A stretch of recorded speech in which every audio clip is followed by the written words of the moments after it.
नमस्कार दोस्तों। तो भारत अमेरिका संबंधों में टेक्नोलॉजी और डिफेंस के स्तर पर रिलेशन देखने के बाद आज हम लोग जो है क्लीन एनर्जी ट्रांजिशन के ऊपर जो संबंध बन रहे हैं इंडिया यूएसए एनर्जी रिलेशनशिप में, तो आज हम लोग जो है उसको देखेंगे। हम स्टार्टिंग से ही हम लोग देख रहे हैं जो जॉइंट स्टेटमेंट जारी हुआ था, 58 पॉइंट्स का स्टेटमेंट था जिसको 6 पार्ट्स में डिवाइड किया है उन्होंने। तो जिसमें से जो है ये तीसरा पार्ट है, catalysing the clean energy transition. तो इसको डिस्कस करते समय आज सुबह हमने जो है वैसे भी एनर्जी का एक वीडियो बनाया है पहले ही SCEP को डिस्कस करने के लिए कि स्ट्रेटजी ऑन क्लीन एनर्जी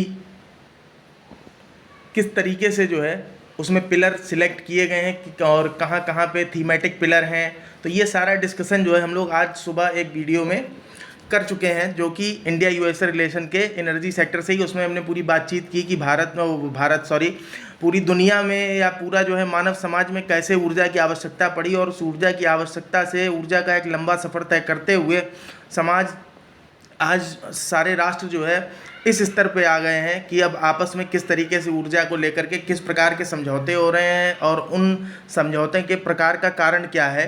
तो ये सारा डिस्कशन हम लोग आज सुबह एक वीडियो में कर चुके हैं। अब इसके बाद हम लोग जो है भारत अमेरिका संबंध में catalysing the clean energy transition means clean energy को प्रोड्यूस करने के लिए क्या क्या साझेदारी आपस में की है दोनों देशों ने, अब हम लोग वो देखेंगे।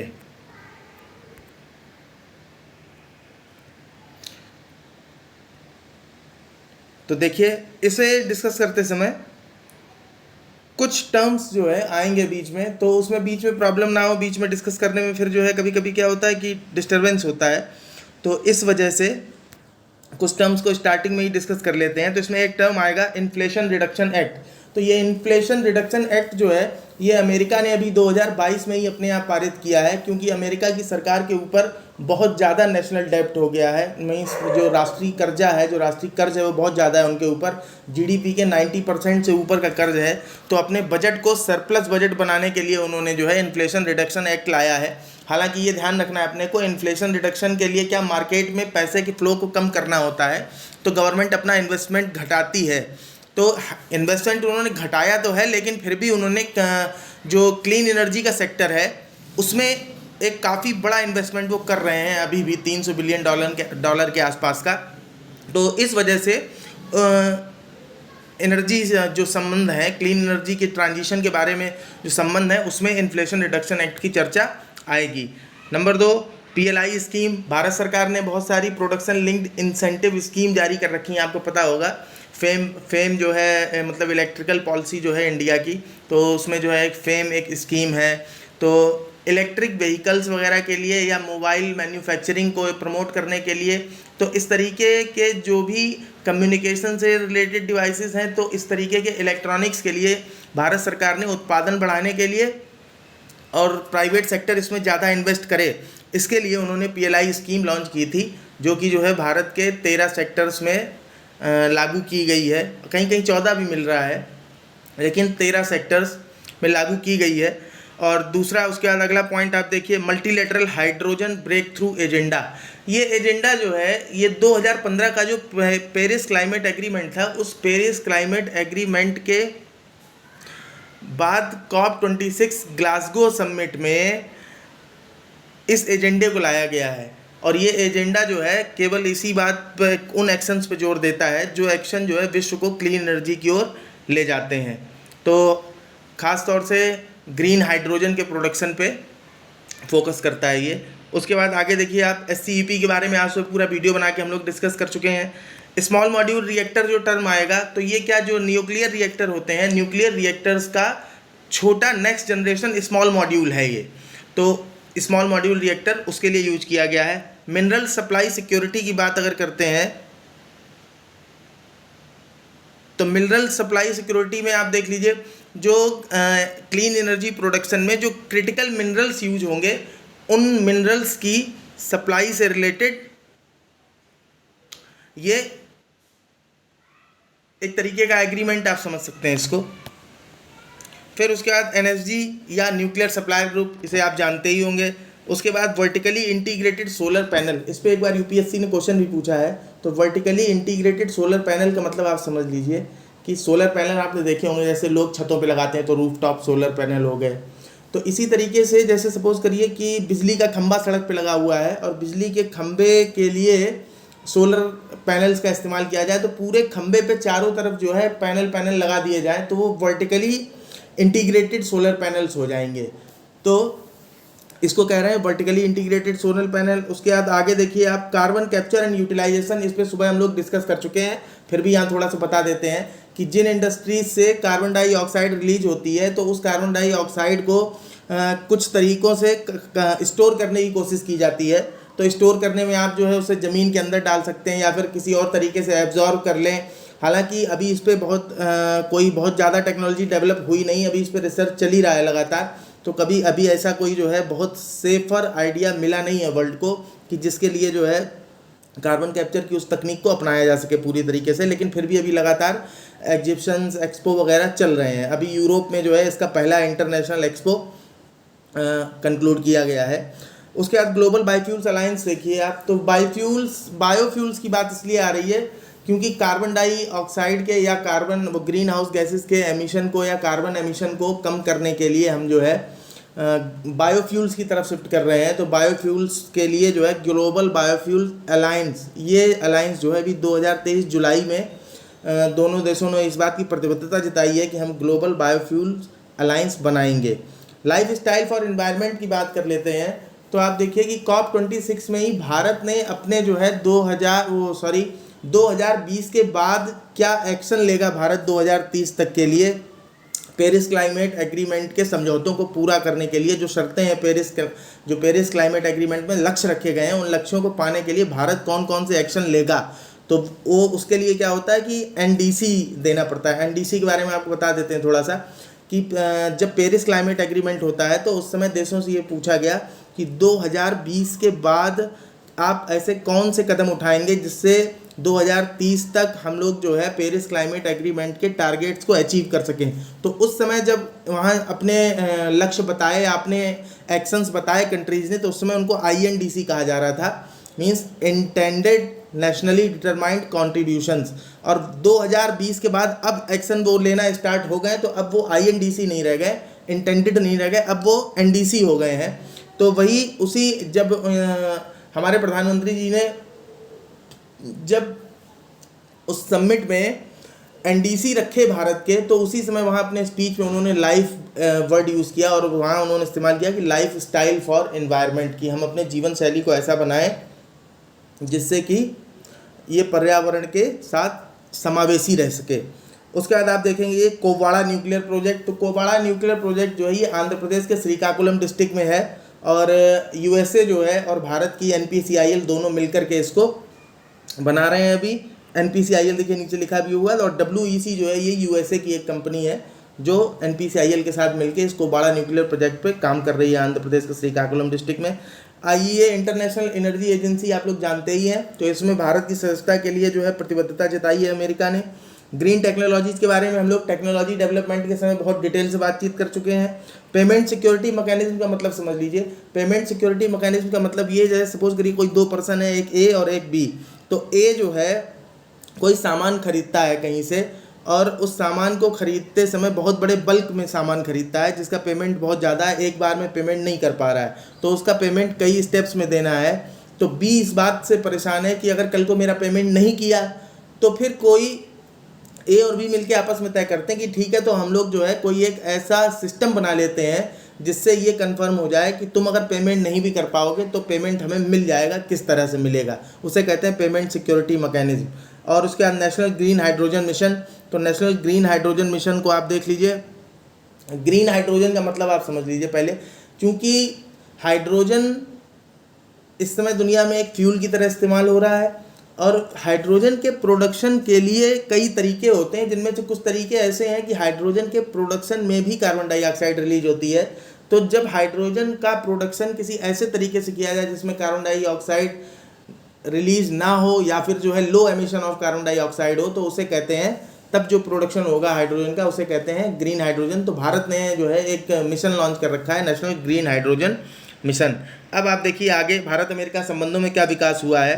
तो दोनों ही देशों ने जो है कहा कि क्लीन एनर्जी की तरफ ट्रांजिशन करना ज़रूरी है ताकि हमारी इकोनॉमिक प्रॉस्पेरिटी बनी रहे और हम अपने जो जलवायु संबंधी लक्ष्य हैं उन्हें पा सकें। उसके बाद दोनों ही लोगों ने ये बोला कि हमारा जो इन्फ्लेशन रिडक्शन एक्ट है और आपकी जो पीएलआई स्कीम है, ये दोनों ही बहुत महत्वपूर्ण भूमिका निभाएंगी, क्योंकि देखिए इलेक्ट्रिकल व्हीकल्स वगैरह प्रमोट होंगे तो कार्बन डाइऑक्साइड का एमिशन जो है ट्रांसपोर्टेशन में ऑटोमेटिकली कम होगा।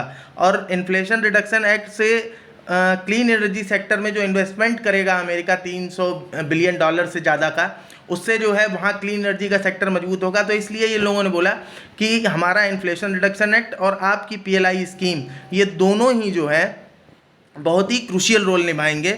और इन्फ्लेशन रिडक्शन एक्ट के कॉजेज हमने दे दिए हैं, ब्रैकेट में लिख दिया है। बजट डेफिसिट इंक्रीज, वहाँ बजट डेफिसिट बढ़ गया है।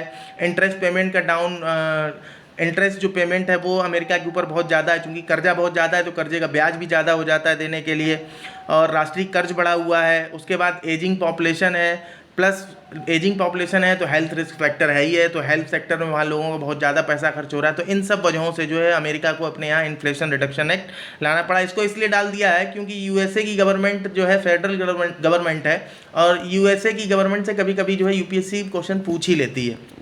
उसके बाद आप आगे देखिए अपनी पीएलआई स्कीम के बारे में यहाँ पे है। तो पीएलआई स्कीम का काम क्या है कि वो सेक्टर जैसे इलेक्ट्रॉनिक्स से रिलेटेड हो गए, मोबाइल मैन्युफैक्चरिंग हो गया और इलेक्ट्रिक व्हीकल हो गए, तो इनसे रिलेटेड जो भी प्रोडक्शन है उस प्रोडक्शन के लिए ATMP यूनिट्स, आप ये ध्यान रखिएगा। ATMP का मतलब है कि assembly, testing, marking and packaging, तो चारों ही कामों के लिए जो है ये इंसेंटिव स्कीम काम करती है। और इसे 2 फेजेज में इंडियन गवर्नमेंट ने लॉन्च किया है। सबसे पहला फेज़ 2019 में आया, उसके बाद 2021 में इसका दूसरा फेज आया। और इसमें अभी जो है 13 सेक्टर इंक्लूडेड हैं। आप देख लीजिए, auto components, automobile, aviation, chemicals, electronic systems, food processing, medical devices, metals and mining, pharmaceuticals, renewable energy, telecom, textiles, white goods. और इसके बाद दोनों ही देशों ने अपनी प्रतिबद्धता जताई अपने एजेंडे के लिए, जो उन्होंने 2021 के क्लाइमेट समिट में लाया था, climate and clean energy agenda 2030। और SCEP जो है इस एजेंडे को पूरा करने के लिए मुख्य तौर पर काम करेगा। इसमें दो मैकेनिज्म उन लोगों ने स्थापित किए हैं, एक SCEP, दूसरी CAF-MD। इन दोनों के बारे में काफ़ी बातचीत हम लोग कर चुके हैं। और उसके बाद जो है SCEP के अंदर एक टास्क फोर्स बनाई जाएगी ताकि इस एजेंडा 2030 को हम लोग पूरा कर सकें। इसके अलावा जो है दोनों ही देश मिलकर के एक प्लेटफॉर्म लॉन्च करेंगे, new and emerging renewable energy technologies action platform. ये हेल्प करेगा हमारी ग्रीन हाइड्रोजन को प्रोड्यूस करने में, ऑफ शोर एंड ऑन शोर विंड के थ्रू जो भी हम एनर्जी प्रोड्यूस कर सकते हो, मीन्स तटीय शहरों में, तटीय क्षेत्रों में और देश के अंदर के भी क्षेत्रों में जहाँ तेज हवाएं चलती हो वहाँ पे जो है हम पवन ऊर्जा इसका उत्पादन कर सकते हैं। और फिर उसके बाद आगे देखिए कि क्लीन हाइड्रोजन जो है उत्पादन हो सके, इसके लिए इंडिया का ग्रीन हाइड्रोजन मिशन और अमेरिका का US हाइड्रोजन एनर्जी अर्थ शॉर्ट, ये दोनों मिलकर के काम करेंगे ताकि हाइड्रोजन ब्रेक थ्रू एजेंडा को के लक्ष्यों को दोनों लोग पा सकें। और ब्रेक थ्रू एजेंडा का लक्ष्य आप समझ लीजिए, देखिए ब्रैकेट में लिख दिया है, to make affordable renewable and low carbon hydrogen globally available by 2030। 2030 तक दुनिया को affordable renewable low carbon hydrogen available हो जाए, ये टारगेट है हाइड्रोजन ब्रेक थ्रू एजेंडा का। उसके बाद carbon capture, utilization and storage पे काम करेंगे दोनों देश। तो कार्बन कैप्चर यूटिलाइजेशन पे हम लोग बात कर चुके हैं, इसको CCUS करके बोला जाता है चारों टर्म को। कहीं कहीं पे जो है स्टोरेज की जगह पे एस को सिक्वेस्ट्रेशन भी बोलते हैं। उसके बाद भारत की एक कंपनी है BSK एनर्जी LLC, ये जो है vertically integrated solar panel manufacturing operation स्थापित करेगी। वहाँ अमेरिका में $1.5 बिलियन का स्टेटमेंट करेगी इंडिया की BSK एनर्जी। और उसके बाद में आप देखिए दूसरी एक कंपनी है इंडिया की है JSW स्टील। तो ये इसका एक जो है इसकी एक यूनिट वहाँ लगी हुई है अमेरिका के ओहियो स्टेट में। तो ये अपने वहाँ पर ही जो है रिन्यूएबल एनर्जी और इंफ्रास्ट्रक्चर सेक्टर में $120 मिलियन का इन्वेस्टमेंट करेगी। और उसके बाद आगे ट्रांसपोर्टेशन सेक्टर को डिकार्बनाइज करने के लिए दोनों देशों ने प्रतिबद्धता जताई, जिसके लिए उन्होंने कहा कि हम ग्लोबल बायोफ्यूल्स अलायंस को 2023 में लॉन्च करेंगे या बनाएंगे। और बायोफ्यूल्स की बात आप समझ रहे हैं, ट्रांसपोर्टेशन सेक्टर से होने वाले एमिशन को कम करने के लिए ग्लोबल बायोफ्यूल्स अलायंस बनाएंगे ताकि बायोफ्यूल्स का इस्तेमाल ज़्यादा हो। उसके बाद आप आगे देखिए कि यूएस एड जो है उसने भारतीय रेलवे के साथ में एक एमओयू साइन किया ताकि भारतीय रेलवे जो है वो 2030 तक नेट जीरो कार्बन एमिटर हो जाएगी। एक बात आप लोग ध्यान रखिएगा, नेट जीरो कार्बन एमिटर का मतलब ये बिल्कुल नहीं है कि कार्बन एमिट नहीं करेगी। नेट जीरो का मतलब ये होता है कि अगर कहीं एमिट करते भी हैं तो उतना ही सिक्वेस्ट्रेट भी कर लेंगे या उतना या मतलब कुछ ऐसा करेंगे जिससे उतना कार्बन का सिक्वेस्ट्रेशन हो जाए। जैसे सपोज करिए कि पेड़ है, पेड़ लगाए जाते हैं तो पेड़ क्या करते हैं, कार्बन डाइऑक्साइड को स्टोर कर लेते हैं। तो अगर कहीं आपने मान लीजिए 10 यूनिट कार्बन डाइऑक्साइड रिलीज़ की है तो आप कहीं इतने पेड़ अगर लगा दे रहे हैं कि 10 यूनिट कार्बन डाइऑक्साइड को स्टोरेज कर लेते हैं तो हम कहेंगे ये नेट जीरो एमिशन हुआ। पर इसका मतलब ये नहीं कि एमिशन नहीं हो रहा है। तो यूएस एड ने, एजेंसी फॉर इंटरनेशनल डेवलपमेंट ने भारतीय रेलवे के साथ में एमओयू साइन किया और भारतीय रेलवे जो है 2030 तक नेट जीरो कार्बन एमिटर बन जाएगा। और इसके बाद में एक पेमेंट सिक्योरिटी मैकेनिज्म स्थापित करने की बात की ताकि भारत में made in India 10,000 electrical buses जो है उन्हें चलाया जा सके। उसके बाद आप देखिए आगे भारत में जो है कई सारे इंटरनेशनल प्राइवेट फाइनेंस को अट्रैक्ट करेंगे ग्रीनफील्ड रिन्यूएबल एनर्जी सेक्टर के लिए। ग्रीनफील्ड सेक्टर का मतलब आप समझ लीजिए कि प्रोजेक्ट जो है दो तरह के होते हैं, एक ग्रीन फील्ड होता है, एक ब्राउन फील्ड होता है। तो ब्राउन फील्ड प्रोजेक्ट उन प्रोजेक्ट्स को बोला जाता है जहां सपोज करिए पहले से कोई प्रोजेक्ट या कोई चीज़ बनी हुई है, चल रहा है कोई काम, उसको ख़त्म करके और फिर दोबारा कुछ बनाना, तो ये ब्राउन फील्ड प्रोजेक्ट हो गया। और ग्रीन फील्ड प्रोजेक्ट कि नए सिरे से, बिना पहले से जहाँ कोई काम स्थापित नहीं है वहाँ पर नए सिरे से जो है उसको खड़ा करना। जैसे सपोज करिए कि अभी लीगो इंडिया जो बनाई जा रही है, अगर लीगो इंडिया किसी दूसरी लेबोरेटरी को हटा के बनाई जाती तो फिर वो ब्राउन फील्ड प्रोजेक्ट होता है, लेकिन नए सिरे से बनाई जा रही तो ग्रीन फील्ड प्रोजेक्ट हो गया। तो ऐसे ही रिन्यूएबल एनर्जी के फील्ड में ग्रीन फील्ड इन्वेस्टमेंट लाने के लिए दोनों देश कोशिश करेंगे। और प्लस पहले अमेरिका और भारत दोनों मिलकर के पहला ऐसा जो है एक फंड स्थापित करेंगे, multi billion dollar investment platform के थ्रू जो है, जो कि उसको इन्वेस्टमेंट को अट्रैक्ट करेगा और डी रिस्किंग सपोर्ट को बनाएगा। डी रिस्किंग सपोर्ट मतलब ये हुआ, जैसे सपोज करिए कोई इन्वेस्टमेंट लेके आता है और इन्वेस्टमेंट जब आप किसी से कहेंगे आइए आप इन्वेस्टमेंट कर दीजिए, तो वो आदमी ये जो है अगर मान लीजिए कहता है कि मैं इन्वेस्टमेंट कर तो दूंगा लेकिन कल को अगर मेरा इन्वेस्टमेंट डूब गया तो, या फिर मुझे नुकसान हो गया तो उसे जो रिस्क है उसे इन्वेस्टमेंट करने में, तो उसे इस बात का भरोसा दिलाएंगे कि जो है नहीं आपका पैसा जो है वो डूबेगा नहीं, क्योंकि हम साइड में एक मैकेनिज्म इसके लिए बना दे रहे हैं, तो आपका पैसा डूबेगा नहीं, इसलिए आप जो है इस ग्रीनफील्ड रिन्यूएबल एनर्जी सेक्टर में अपना इन्वेस्टमेंट लेकर के आइए। तो इसलिए जो है ये multi billion dollar investment platform स्थापित किया जाएगा। अपने टाइप का पहला फंड है ये ऐसा। उसके बाद आगे देखिए दोनों ही देशों ने जो है प्रतिबद्धता जताई है कि IEA का जो हम लोग ब्रेक थ्रू एजेंडा की बात कर रहे हैं लगातार, इसमें जो है IEA भी इन्वॉल्व है। तो IEA के जो प्रोग्राम है, जो टारगेट्स हैं, उनको पूरा करने के लिए अमेरिका भारत की मदद करेगा और भारत अमेरिका की मदद करेगा। साथ में अमेरिका ने ये प्रतिबद्धता जताई कि हम इंडिया की IEA में मेंबरशिप के लिए, इंटरनेशनल एनर्जी एजेंसी में मेंबरशिप के लिए सपोर्ट करेंगे और आगे जो भी हम काम करेंगे उसके लिए हम एक एग्रीमेंट भी बनाएंगे, उस एग्रीमेंट पे बेस्ड ही काम करेंगे, agreement on an international energy program. उसके बाद आप आगे देखिए कि इसेंशियल क्रिटिकल मिनरल्स के बारे में दोनों ने आपस में प्रतिबद्धता जताई कि भारत को जो भी क्रिटिकल मिनरल्स होंगे तो क्रिटिकल मिनरल्स की सप्लाई की जाएगी। और क्रिटिकल मिनरल्स की सप्लाई के लिए एक ग्रुप है, आप देखिए मिनरल सिक्योरिटी पार्टनरशिप। तो ये जो कुछ देशों का समूह है, मिनरल सिक्योरिटी पार्टनरशिप में जो है भारत को सदस्य बना लिया गया है। तो भारत अब मिनरल सिक्योरिटी पार्टनरशिप का सदस्य बन गया है अब as the newest partner in the mineral security partnership. उसके बाद आप आगे देखिए कि इंडिया की एक कंपनी है एप्साइलन कार्बन लिमिटेड। ये एप्साइलन कार्बन लिमिटेड जो है ये $650 मिलियन का इन्वेस्टमेंट करेगी यूएस की एक इलेक्ट्रिकल व्हीकल फैक्ट्री में, जो कि ग्रीनफील्ड है, US greenfield electric vehicle factory, component factory है ये। तो उसमें बैटरी कंपोनेंट फैक्ट्री है। इसमें जो है इन्वेस्टमेंट करेगी इस कंपनी को लगाने इस फैक्ट्री को लगाने के लिए एप्सिलॉन कार्बन लिमिटेड जो है $650 मिलियन का इन्वेस्टमेंट करेगी। उसके बाद आप आगे देखिए, दोनों लोगों ने ये एक्सेप्ट किया कि न्यूक्लियर एनर्जी जो है वो बहुत बड़ा रोल निभाती है एनर्जी आपूर्ति को पूरा करने में, ऊर्जा आपूर्ति को पूरा करने में। तो इसके लिए हम दोनों लोग एक दूसरे के साथ सहयोग करेंगे। और किस स्तर पर सहयोग करेंगे, क्लाइमेट को भी जो है इफ़ेक्ट ना हो, एनर्जी ट्रांजिशन भी हो जाए, एनर्जी सिक्योरिटी भी बनी रहे। तो इसके लिए NPCIL इंडिया की कंपनी है ये, nuclear power corporation of India limited, और USA की कंपनी है WEC wasting house electric company. ये दोनों मिलकर के 6 न्यूक्लियर रिएक्टर जो है इंडिया में लगाएंगे।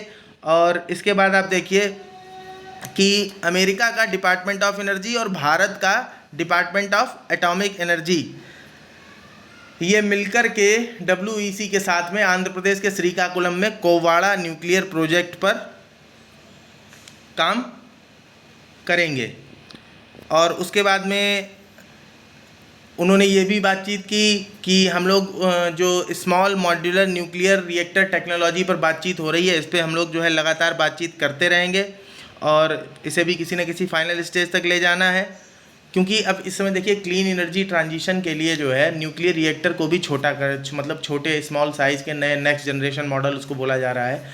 तो उसमें क्या है कि उसमें अलग तरीके के कूलेंट्स भी यूज कर सकते हैं, स्पेस भी कम लेता है, आइडेंटिफाई भी जल्दी से नहीं हो सकता है। अगर कुछ डिस्टर्बेंस हो जाता है तो बड़ी न्यूक्लियर फैसिलिटी की जगह उससे हार्म भी जो है कम होगा।